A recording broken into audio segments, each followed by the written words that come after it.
guys, how are you all doing? Welcome back to my second instalment of my Foundations Reveal competition entry. I'll leave a link up above for the full introduction to what it is I'm doing, my thought processes on what I'm planning to do. But just as a recap, my competition entry will be called an Urban Bird of Paradise, and it is a corset and a chemise and bloomers set to kind of replicate the iridescence of the common starling. Like I said, I'll go into a lot more detail in my video, so I'm not going to go too much into that. What you're about to see is my processes. So I talk a little bit about the apportioning rulers I put together and going through scaling that up, bit of the cutting, bit of the sewing, and a little bit of the embroidery, but it doesn't go quite according to plan. So watch the video, come back, and I'll explain a little more afterwards. Take care, see you on the other side, guys. Okie dokie, so here I am creating the rulers, a nice simple cut and paste job, very Blue Peter for those of you who know or remember who Blue Peter is. I'm just marking the numbers down because you only get from 1 to 10, so I just needed to make sure that I had 1 to 50 and it's all good like that. So I stick them together and then I can use them later on. This is a very nifty little process, and you can see here as I start to draft the bloomers. I'll let you into a little secret. That is not the blare of bloomers I end up making. I didn't check a lot of things here, so we'll get back to that. But as you can see here, I'm marking off my particular points. The one thing about drafting patterns, regardless of whether you use the apportioning measurements or any other measurements, it's a giant dot to dot. It's quite a lot of fun, really. Now, what I will say is, please remember whenever you do anything like that to write the measurements down. You can get so confused. I didn't write them down here. All I had was point A and loads of different points. Guess who got confused? Oh, I did. So yes, I had to do that. And here are the bloomers in, and they are smaller than the pair that I had. The horror. The horror. The horror indeed. And here I am, looking at the chemise pattern that I do use. But anyway, on to the fun stuff here. I'll let you into a little secret. I did not wash this fabric. I have no intention of using it outside of this competition. So here we are. I'm just cutting out the bit of Bertie there. Hey, Bert. Just cutting out all the pieces. This was chemise and of the bloomers.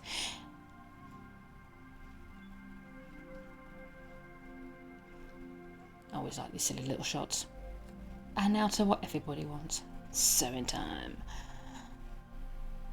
Not really much to say about this other than sewing. I'm trying not to sew over my pins. Typically I'm not too fussed about sewing over my pins, but every so often I do hear an uncomfortable clunk, which means I probably think maybe I shouldn't do that.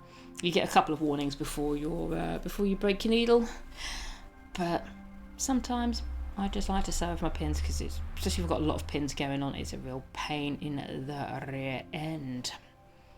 As you can see, I'm just faffing around in the background. And there we are. Me fiddling with the light as well. It's difficult to get the right setting, the right lighting here, but that actually doesn't look too bad.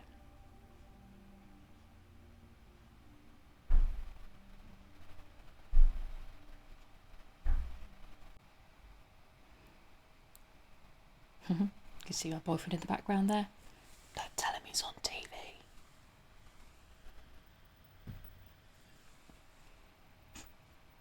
I had no idea he was walking around in the background there.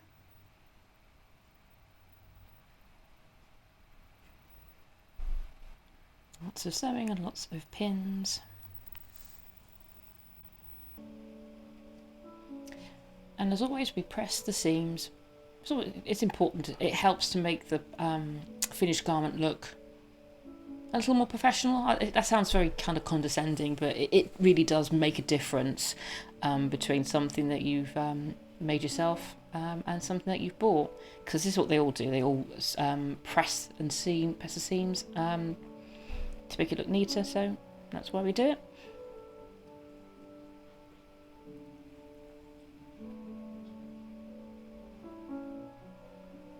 It's the only time I enjoy ironing. I hate it any other time. Especially ironing shirts. Oh, God. I make more creases than I do ironing, straightening them out.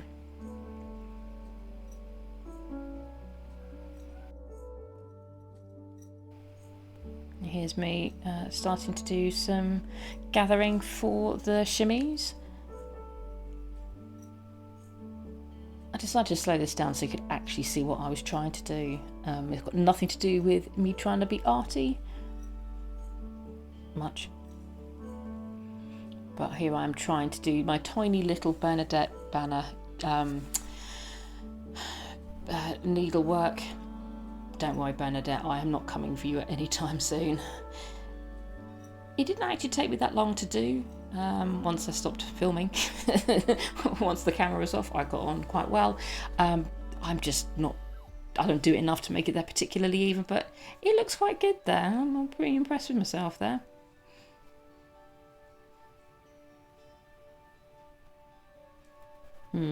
Yes.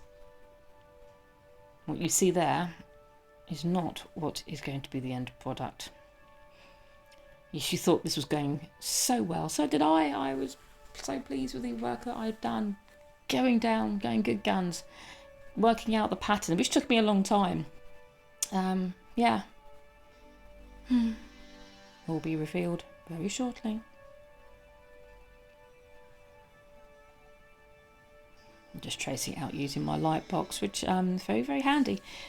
Got it for, as a sort of with some Christmas money. There you go, that's what it looks like. And me showing some fine silk here, bought from Piper's Silk. I can't remember that. I think that's, can't remember what the number that's called, Amethyst, I think. Doing the waist knot process there, and just sewing. This is the feather stitch, which for what I'm trying to do, I'll explain in a bit later on, is quite appropriate.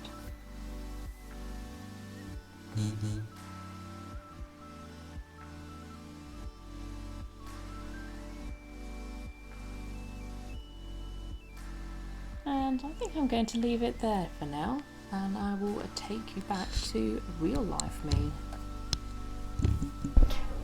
Well, hopefully you found that slightly illuminating. I'm still trying to find my feet on this. I'm very much flying by the seat of my pants, as we say, and I appreciate that sometimes the quality may not be top notch. But anyway, enough of that. So, as you saw there, I was going through the apportioning measurements, so taken from the Voices of Fashion.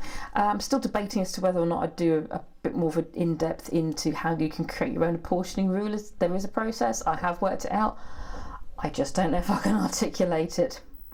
Well done, the Victorians. And obviously you would have seen that one of my patterns didn't go quite according to plan. As I said, 48 inches is large by any stretch of the imagination. When you're using an apportioning ruler, it can get a lot bigger. So I had to rethink my plan, and I decided to go and look in this book here, the 59 Authentic 10th Century Fashion Patterns by Christina Harris, and there was a child's bloomer set in here that I scaled up. I had to do a little bit of extra work to it because, funnily enough, young kids don't have the hips. But we got there in the end. I only needed to do a couple of mock-ups. Whenever you're using the apportioning ruler, always do mock-ups. It really, even if it feels simple, it really is best just to make sure it works. Do the bloomers look like? I don't know why I said it in a French accent, but there you go. Probably watching too much Allo Allo if you remember that programme. Here they are. Here she is in a, how you say, blooming glory. That's the front. I've decided to put a little streak of blue just to kind of, again, bring out some of the iridescence and the colourfulness of the styling. And yeah, they're done. Tied it on the inside, tied it on the outside. You're not going to see me wear them because that is for the final competition reveal. I've also got my chemise that hasn't quite finished yet. I haven't hemmed it yet, but I will do at some point. I've tidied up the inside, so rather than doing fell stitches, I decided I was going to do herringbone stitches for a herringbone stitch. It shows that there's less stitching and there's less pulling on the outside. I think fell stitching sometimes can, especially if you really can't do it neatly like me, it looks a bit messy. But I did do a rolled hem stitch on the sleeves, and obviously we have this gaping hole where the bib bit should be. This gets gathered down, and as you would have seen, I would have started the embroidery. Now I thought I had this all sorted. I was happy with where it was going, you know, I was using lots of nice silk, but I'd already made one big error before I even got started, was that I cut out the pattern piece, which as you can see is quite small. That's going to go at the front, but it's quite small, and it didn't fit in my embroidery hoop properly, which meant the tension wasn't there, and I was struggling with it a little bit. But I don't know, I was just looking at it going, is this right? So I sort of took it out and I had a look at it, and it's like, I don't know, I mean, it's not bad. You know, it looks quite pretty. You can kind of see what I'm going with like the breast feathers that are very, very iridescent. You know, the lovely shine on the silk there. But I don't know, I just looked at it thinking it looks a bit clunky. So in the end, I decided I was going to make it smaller, which I did on a fresh piece of fabric. I didn't cut it out. I've stretched it over, and I'll show you in a second. Stretched it over a different type of hoop. This type of silk that I was using is really fine, and within 2 feathers it was catching, it was knotting. I went on to a different website, so the silk I'm using here is from Piper Silks. I'll leave the link down below.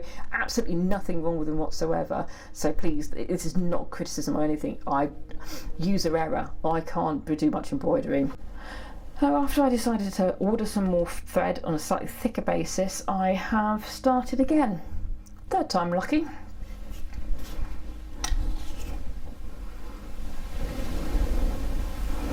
So as you can see, I've reversed the colours slightly, but it looks a little neater, because it's a slightly thicker thread. It covers the surface area a little nicer. I'm still not the best at embroidery, but you know, I was determined to try and show as many different skills as that I had for this competition entry. So once I've cut that out, I can then put it on to the chemise, and hopefully then obviously the corset will sit over the top of it a little bit, so you'll see a bit up here, and then I've got a different idea to put feathers on the corset. My original idea was far too fiddly. It involved wrapping threads around florist wire, and yeah, I have 0 patience for that, and it was incredibly fiddly, so it was going to be too much. But I did find another very interesting method to creating feathers through satin ribbon, which I'm going to investigate, and hopefully again that will be along the breast front, so rather than doing too much of the more decorative stitching, you'll have the feathers coming over. So this is not a corset that will be worn every day. It is a competition entry. I'm going to make it a little bit jazzy. That's kind of it. It's a very simple, I wanted to keep it very simple. This is simple, okay? I could overcomplicate everything if I wanted to. This is simple, but I wanted it to be a little bit more complete, and I would like the idea of the bloomers kind of representing the leg feathers, and the top half representing the rest of the feathers. I'm not going to do wings or anything like that. Needed to get this started, and I wanted to keep it simple so that when I got into the corset, which is going to test the very fibres of my being, I already know that. I kind of want to stop rambling now. I wanted to keep this reasonably short and sweet and to the point. Hopefully you enjoyed that, and if you did and this is what you'd like, there will be a couple other videos coming out in this series, but please check out some of my other videos. I hopefully you'll subscribe, maybe even share, spread the word, but anyway, enough rambling from me. Thank you very much, guys. This has been a Crazy Cat Lady Productions. You've been watching an unoriginal idea. Take care and see you in the next video. Bye bye.